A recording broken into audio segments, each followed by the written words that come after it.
अगर economic growth के हिसाब से हम देखें तो हमें हर पहलू पे ध्यान देना होगा। बहुत कम लोग रहेंगे तो ज़्यादा खुश रहेंगे। 2035, 40, 50 तक में न जाने क्या होगा। इसका मैन पावर कैसे यूज़ कर सकते हैं, जैसे चाइना ने 90s में यूज़ किया था, आज तक हम यूज़ नहीं कर पाए।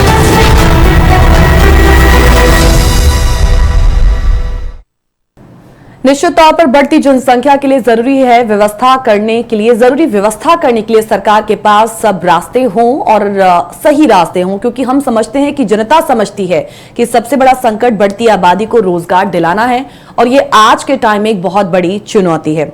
आसिफ जी, ब्रेक पे जाने से पहले आप इस सिचुएशन को स्टेबलाइज किस तरीके से किया जा सकता है, स्थिरता कैसे आ सकती है, मैं चाहूंगी कि प्लीज आप उससे अपनी बात को आगे बढ़ाएं। ये तो आपने खुद ही अभी कहा कि किस तरह से रोजगार दिया जा सकता है। मैं उस पर थोड़ा सा ऐड करना चाहूंगा कि अगर हमने एजुकेशन दिया, इसकी कोशिशें चलती है, ऐसा नहीं कि सरकारें कोशिशें नहीं करती। और ज्यादा कोशिशें हो जाए और रोजगार और ज्यादा मिलने लग जाए तो मुझे लगता है कि बहुत सी चीजें आसान हो जाएंगी। जब लोग समझ जाएंगे, जब उनके अंदर एक सोच है, अगर उसमें सा एजुकेशन का चीनी डाल देते हैं तो मुझे लगता है कि उससे मिठास आ जाती है।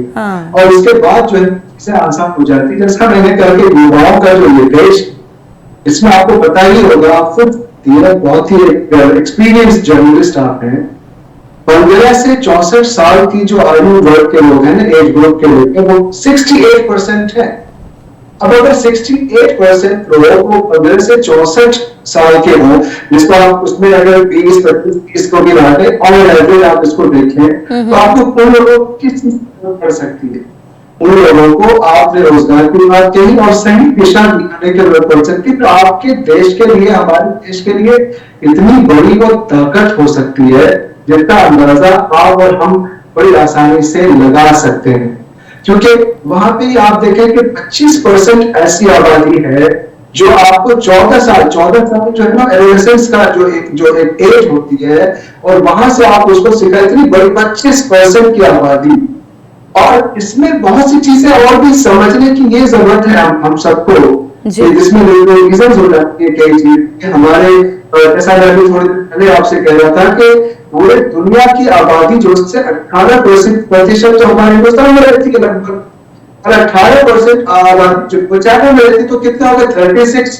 अगर 36% की बात आप करें, ये हो गया आपको पूरे यूरोप और अफ्रीका, ये सब जो कॉन्टिनेंट्स है उसको उसकी ज्यादा हो जाए, और इतनी बड़ी आबादी है, तो ये बहुत बड़ा चैलेंज है। लेकिन इसके बेनिफिट्स जो है ना वो दूसरे हैं, जो मैं एज ग्रुप्स को बता रहा था ना, कि अगर हमने सही तरीके से उन चीजों को, इसको अगर देखें, हम अगर कुछ अभी खास नहीं कर सकते तो हम कम से कम इसको इस परेशानी को अपने फायदे की तरफ बढ़ाने की कोशिश कर सकते हैं। उनको अपॉर्चुनिटीज देके अगर हम नंबर 1 हो भी चुके हैं तो हमें ये देखना होगा कि हम किस तरीके से बेस्ट जो उनके अंदर चीजें हैं उसको आप निकाल लेते हैं, क्योंकि इसके कई रीजंस होते हैं इन तमाम चीजों के। आप देखेंगे, आपको मैं एक चीज बताऊं, बात याद आ गई, मैं आपको लॉन्जिविटी की बात कह रहा था कि बहुत ज्यादा दिनों तक लोग अब जीने लगे, बड़ी अच्छी बात है। अगर भारत चीन में मृत्यु दर को आप देखें, उसका जो रेट है वो 28% था 1950 में, और आज 2023 की अगर बात करें तो 7.4% है एवरी 1000। अगर हर 1000 लोग के अंदर की बात करें तो 28 और आप 7.4 आज की डेट में है। तो ये तमाम चीजें जो कारण बहुत सी चीजें आप इसके मेजर्स निकाल भी देगा तो आपको लगता है कि दूसरे ऐसे रीजंस और कारण आ जाते हैं जिसकी वजह से आप इसको कंट्रोल इतनी आसानी से नहीं कर पाएंगे। क्योंकि आप दूसरी चीज, आप प्रजनन दर की बात कर रहे हैं, 1950 में 5.81 लगभग 52% प्रजनन रेट, और आज 2023 में ये 1.7 है। फर्क देखिए, 6% से लेकर लगभग 2%, इतना बड़ा गैप जो आया है।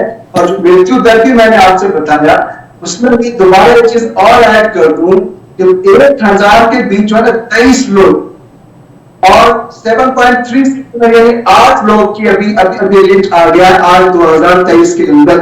ये तमाम जो कारण लगते हैं ये बहुत बड़े कारण होते हैं, और यही वजह है आप देखें अमेरिका जैसे मुल्क में जो नंबर 3 है वो इतना बड़ा गैप है कि आपको मैं आपके रिजल्ट भी जानते हैं, और शायद इससे आसानी हो जाती है। ये हम भी जानते हैं कि जहां आबादी कम है वहां, जैसे कहना big country, big population, big challenges.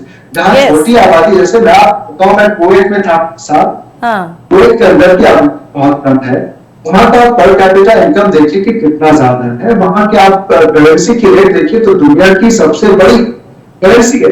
मैं सऊदी अरब के अंदर हूँ, सऊदी अरब की अंदर की आबादी देखिए कि कितनी कम है। उस तरीके से यहाँ का प्रोग्रेस देखिए कि कितना आगे है। लेकिन इसका मतलब ये नहीं है कि अगर चाइना के अंदर इतनी बड़ी आबादी होने के बाद भी आज चाइना, भले ही हमारे एडवर्सरीज में से है, हमारे अंदर बहुत सारे डिस्प्यूट्स और प्रॉब्लम हो सकती है, लेकिन कुछ चीजें ऐसी हैं कि इतनी बड़ी आबादी के बावजूद भी आज जो चाइना ने अपने आप को फैलाया है, अपने एक्सपेंशनिस्ट जो पॉलिसी है उसको देखते हुए, उसके अप्स एंड डाउन्स हैं, लेकिन जिस तरह से वो बढ़ा इतनी कॉम्पिटिशन के साथ ही तो बढ़ा। Yes, right. तो अगर हमारे पास एक चैलेंज है तो हमें उन चैलेंजेस को फेस करते हुए उसका रास्ता निकालना, उस रास्ते में एक कानून बनाना भी एक रास्ता है, लेकिन उसके साथ साथ सिर्फ कानून बनाने के साथ साथ जो व्याप्त खामियां दूसरी भी काम करना पड़ेगा। बिल्कुल चाहते हम सही कुछ सही दिशा में जा पाए। बहुत बहुत सही बात आपने कही है, क्योंकि आज देखिए सर सिचुएशन ऐसी है कि जो हमारे यहाँ पर काफी जो इंडस्ट्रीज हैं उनकी ज्यादातर शिकायत यही रहती है कि हमारे पास जो है वो कुशल और जो दक्ष, टैलेंटेड, स्किलफुल जो कहें जिनकी हमें जरूरत है उसकी बहुत कमी है। और उसका कारण सबसे बड़ा यही है कि जो शिक्षा में जो अभी फिलहाल बहुत खामियां है, व्याप्त खामियां है, हमने उसे पूरा नहीं किया है। लेकिन इसमें कोई दो राय नहीं है कि सरकारों ने कौशल विकास को आगे बढ़ाने के लिए काफी कहीं हर स्टेज पर एक छोटे छोटे जो कहीं प्लान्स हैं वो लेकर आए हैं, और वो काफी काम भी किए हैं, लेकिन उन्हें हम पर्याप्त नहीं कह सकते हैं। राइट, बिल्कुल। आपने अभी स्किल्ड वर्कर्स की बात करी, उस पर मैं एक बात रखना चाहूंगा। अभी थोड़ी देर पहले मैं कह रहा था कि हमारा मुल्क जो है वो किसानों का मुल्क है। मैं खुद एक गांव से बिलोंग करता हूँ। ये अलग बात है कि 22 साल से मैं देश में रहता हूँ। एग्रीकल्चर डेवलपमेंट पे दोबारा आना चाहता हूँ कि हम एग्रीकल्चर डेवलपमेंट तो करें और करना चाहिए, बहुत जरूरी है, लेकिन जब तक हम इंडस्ट्रियल डेवलपमेंट पे हम फोकस नहीं करेंगे तो जो हमारे सेमी स्किल्ड वर्कर्स हैं, सेमी स्किल्ड जो हमारे क्लॉथ है और जो लेस स्किल्ड वर्कर्स हैं, हम उनको एग्रीकल्चर डेवलपमेंट से थोड़ा सा इंडस्ट्रियल डेवलपमेंट की तरफ जाएंगे तो उनको ज्यादा इजीली अब्सॉर्ब कर पाएंगे। क्योंकि ह्यूज पॉपुलेशन है, इतनी बड़ी पॉपुलेशन बड़ी जिम्मेदारियां भी लाती है। और आपको मैं बताऊं कि एक और एस्पेक्ट है, तो मैं आपको थोड़ा सा हो सकता है आप शो खत्म भी होने वाला हूँ। जी बिल्कुल, हमारे पास सिर्फ 1 मिनट है सर, जल्दी से सम अप कर दीजिएगा। अगर आप इस प्रोजेक्शन को देखिए तो 60% ऐसे हैं जो हमारे एल्डरली पीपल, जो बुजुर्ग, जो हमारे बूढ़े लोग होंगे, वो उनकी आबादी बहुत ज्यादा हो जाएगी। ओवरऑल जो सिग्निफिकेंट है ना, जो लाइफ एक्सपेक्टेंसी है, ये मुझे लगता है कि ग्लोबली 2050 तक जो है India it's going to have around 20% of elderly people. और हमारे पास कुछ तरीके का इंफ्रास्ट्रक्चर और जो हेल्थ के पास हमने देखा पैंडेमिक के दरमियान कौन सा काम, कौन सी चीजें करने की जरूरत है, तो मुझे लगता है कि उस साथ भी सोचने की जरूरत पड़ेगी। जो हमारे आने वाले दिनों में चैलेंजेस आ सकते हैं, तो इन तमाम चीजों पे गौर करने की जरूरत है, बहुत ज्यादा जरूरत है। यूएन की साझा रिपोर्ट के मायनों को आपने आसिफ जी समझाने की कोशिश की और बहुत बेहतरीन तरीके से, बहुत सहजता के साथ आपने तमाम जो है वो अपनी बातें रखी हैं, तो उसके लिए बहुत बहुत शुक्रिया। अपना प्रेशियस टाइम निकालने के लिए इस प्रोग्राम के लिए, उसके लिए हम आपके बहुत धन्यवादी हैं। बहुत बहुत शुक्रिया सर आपका हमसे जुड़ने के लिए। Thanks for calling me on this show. Thank you so much, sir. It was great having you on the show.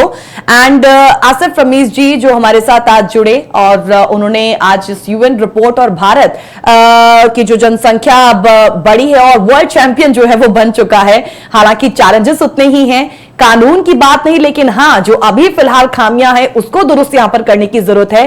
तो उन पर आपने उनको सुना आपने कि उन्होंने क्या कुछ अपने जो पॉइंट्स हैं वो रखे हैं, and I am very sure कि हमारे जो दर्शक हैं वो भी इस पर अपने जो बात है वो जरूर रखना चाहेंगे। और यदि ऐसा है तो आप हमें जरूर लिख सकते हैं geet@justbroadcasting.com या info@justbroadcasting.com पर। आपकी मेल्स का हमें इंतजार हमेशा रहता है और आज के इस विषय पर भी आपकी मेल्स का हमें इंतजार रहेगा। इसी के साथ फिलहाल इजाजत दीजिएगा। स्ट्रेट टॉक में आज के लिए इतना ही। जासिंदी की बाकी प्रोग्राम के लिए स्टे ट्यून्ड विद अस। नमस्कार।